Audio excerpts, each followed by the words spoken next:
On July 29, 2020, a Louisiana cop pulled over a vehicle speeding on the highway. It started just the same as any other traffic stop, but a search of the vehicle uncovered something horrifying. Sarge, there's a dead body in the trunk. Not only was Mitchell going almost 20 miles an hour over the speed limit, but he didn't even have a driver's license. Do you have your driver's license?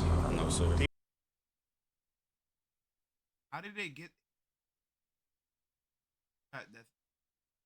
How You have a driver's license? No, sir. This charge alone could net him fines of up to $500 and 6 months in jail, not to mention the fines from the speeding ticket. But unbeknownst to the cop, Mitchell will be going back with more than just a speeding ticket. Is there any weed in the car, man? Don't stop. Step here. Is there any weed in the car? Yes or no? Just a doobie in the ashtray, like. Okay. Other than that, there's Anything else? There's it. When did you puff last? This was Be honest. Because I'm a drug recognition expert. about an hour ago. The cop is looking to get Mitchell on more than just a DUI charge. An 18-year-old speeding in a car like this that stinks of weed tells the cop that there may be something deeper to this traffic stop than a kid. cops that having weak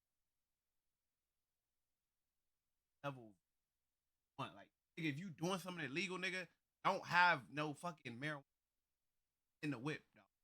Like I'm not trying to, you feel like gotta think. Going too fast. But before he asks to search the vehicle for any other drugs, Mitchell starts to act increasingly suspicious. All right, where are you headed right now? I was just headed back home. Where's home? What's your address? No, stop. Come here. Where do you live? It's easy. It's easy to answer this. Where do you live? You don't know how to drive to your house? I was coming from there, how I got lost. So what's the address? You don't know your address? No, sir. Okay, come back here. Can I take a look in your car? Yes or no? Yes, sir. Mitchell has now consented to the search of his vehicle. The cop is realistically only searching for weed and any other drugs possibly in the car, but he has no idea what he's actually about to find. Like got a body in a allow him.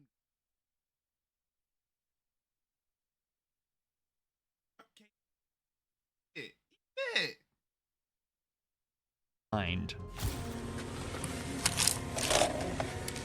A search of the front seats turned up nothing, but upon examining the outside of the car, the cop discovered multiple bullet holes across the left side of the vehicle. It's becoming more and more obvious to the cop that something is not right at all here, and this suspect was likely caught up in something much bigger than he first realized. When did all this happen? Party. When did all that happen? That happened. When? My brother, he said it How long happened, ago? Days? Yeah, it was, Okay, come back. Just leave this here. Come back here. Just stay right here in front of my car. Hey, it's Jesse again. I'm sorry to bother you. I got this car speeding 73 and a 55. It's a black and orange Camaro.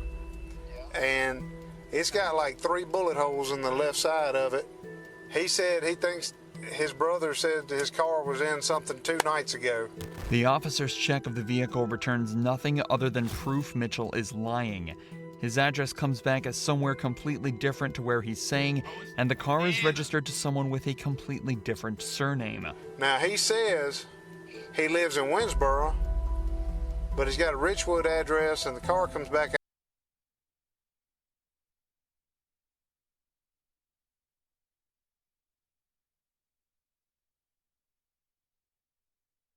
out of Monroe, and he's got this, he's got a GPS thing put in, but he don't even know the address, so he's lying about a bunch of junk.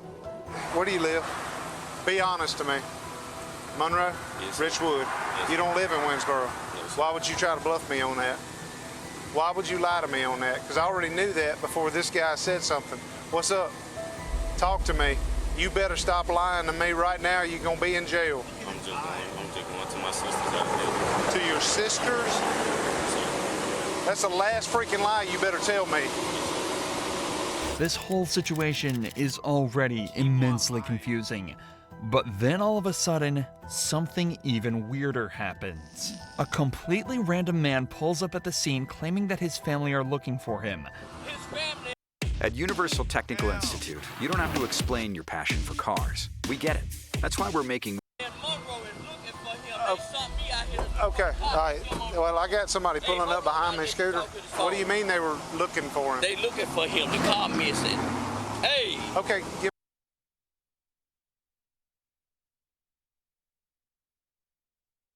me your phone. Hey, man, he's not giving that name, though.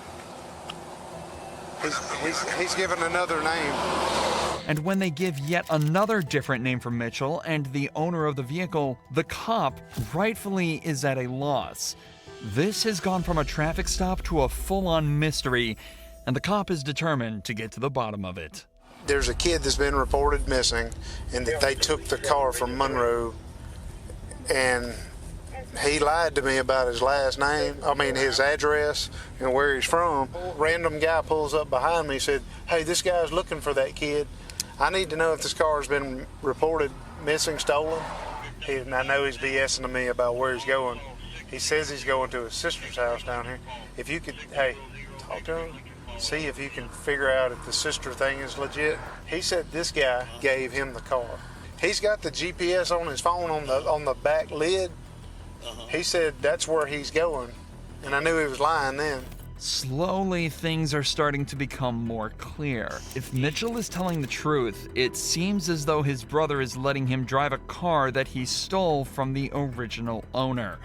But that still doesn't explain the bullet holes, why Mitchell lied about his address, or why the random man appeared looking for him knowing he was driving that vehicle. But now on top of all of that, the cop has also just been told over the radio that there's a missing person report hidden amongst this mess. What I'm being told is that the boy who gave him permission to use the car is missing. So he's lying his ass off. Go looking for the person who owns the car, find out that the son of the owner of the car is missing, and now we got bullet holes all in the car. I got you. So something's... Something bad, bro. The only thing he lied about was his address in Winsboro.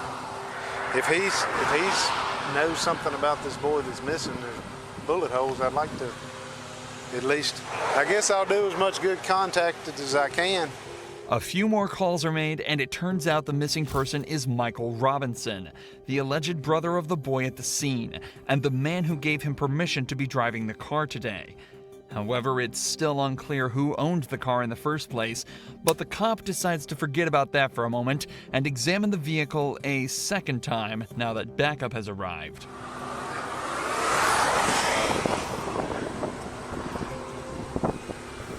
Like, this looks close. Like bam, bam, bam, bam. Yeah. Like it's about to get. Yeah. And the boy, see? Little did he know, this is where all his questions would be answered at once, in the most gruesome way imaginable. I'm gonna do the obvious thing I want to do. Should have been do that. I don't think it's here. That's Hey. Yep. Put your hands up. Put your hand behind your back. Put your hands behind your back. You have a right to an attorney. Have one present during any questioning. At any time, you choose not to make any statements or answer any questions. You understand? If you cannot afford an attorney, one will be appointed to represent you by the court. Do you understand? Inside the trunk was the body of Michael Robinson, and all of a sudden, everything makes sense. 26 is 125-0305.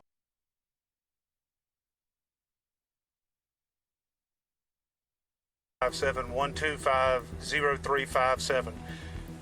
F39 Troop F desk. Good.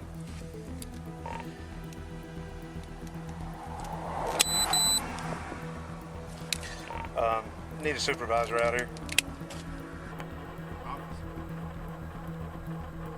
my house. All right, I get the guy out. He's super nervous. He lies to me about his address. He's got no driver's license. He says he's going to his house in Winsboro. Well, I find out he lives in Richwood. I pop the trunk. Sarge, there's a dead body in the trunk. Okay, so I'm not. We blocked in front of the car and behind the car. We've shut the trunk. I have Franklin Parish Sheriff's Office with me. Why is it that now they're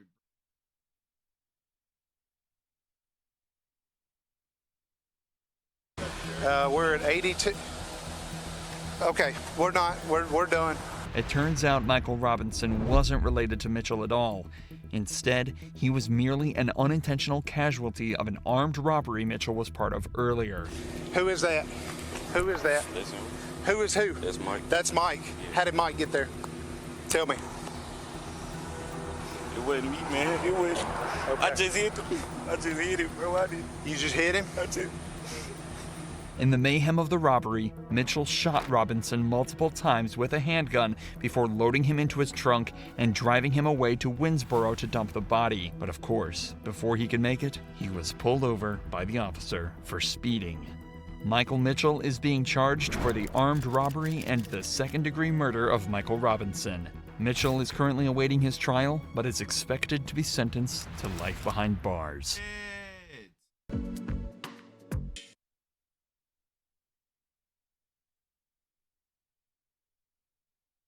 feel like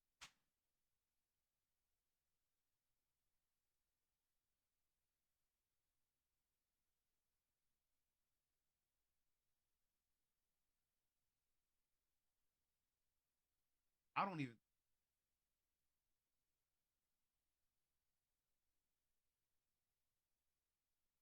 like, but back to